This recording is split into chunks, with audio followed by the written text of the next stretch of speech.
কবর জিয়ারত আর দোয়া মোনাজাতে আজও দলীয় চেয়ারপারসন বেগম খালেদা জিয়াকে স্মরণ করছে বিএনপি।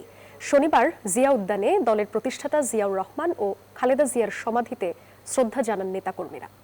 শ্রদ্ধা জানানোর পর বিএনপির সিনিয়র যুগ্ম মহাসচিব জানান, বেগম খালেদা জিয়ার আদর্শ, জনগণকে দেয়া তার অঙ্গীকার ও তার দেখানো পথ ধরেই এগিয়ে যাবে বিএনপি।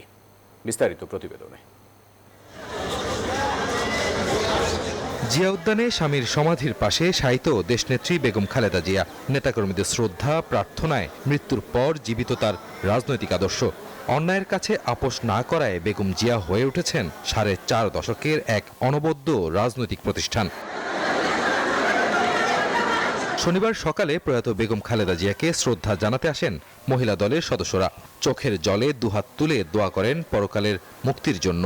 গণতন্ত্রের মুক্তির জন্য, গণতন্ত্রের এগিয়ে নেওয়ার জন্য বেগম খালেদা জিয়া কঠিন হস্তে এই ঝান্ডা ধরেছিলেন। কারণ মানুষই, কারণ আমরা দীর্ঘদিন রাজনীতি করি, 35-40 বছর। এখানে যারা উপস্থিত আছে তাদের 5% মানুষকে কিন্তু আমি চিনতে পারি, আর বাকিদেরকে কিন্তু চিনি না। তার মানে চিনি না যারা, তারা সবাই আমজনতা। বামে ডানে জনস্রোত, পরিবার নিয়ে মানুষ, ছোট বাচ্চাদের নিয়ে, কুলে বাচ্চা নিয়ে এই দেশে তুমি খালেদা জিয়ার কবর জিয়ারত করতে আছেন। আসলে এটা কি আবেগ, সেটা আসলে ভাষায় প্রকাশ করা যাবে না। ইয়াসিন সূরা তেলাওয়াত করেছি, সূরা মুলুক তেলাওয়াত করেছি।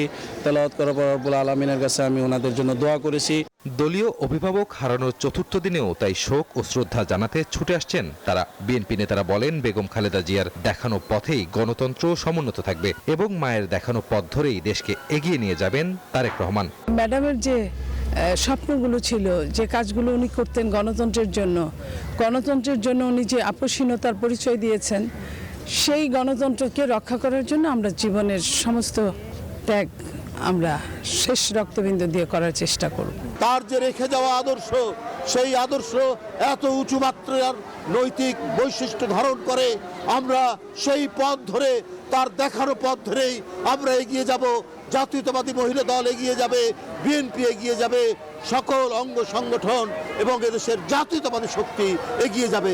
তার দেখানো পথ দিয়ে এগিয়ে গেলেই আমরা গণতন্ত্র সমুন্নত রাখতে পারবো, আমরা দেশের পতাকাকে ধরে রাখতে পারবো, স্বাধীনতাকে ধরে রাখতে পারবো, সার্বভৌমত্বকে ধরে রাখতে পারবো। এদিকে বেগম খালেদা জিয়ার মৃত্যুতে 7 দিনের শোক কর্মসূচির 4র্থ দিনের শোক পালন করছে বিএনপি। আমাদের মাতৃ সমতুল্য নেত্রী, দেশনেত্রীর চলে যাওয়ায় আমরা খুবই বেদনাহত। আপোষের নেত্রী দেশের জন্য অনেক কাজ করছেন। তিনি বাংলাদেশের মানুষ তার কাছে ঋণী হয়ে রইল।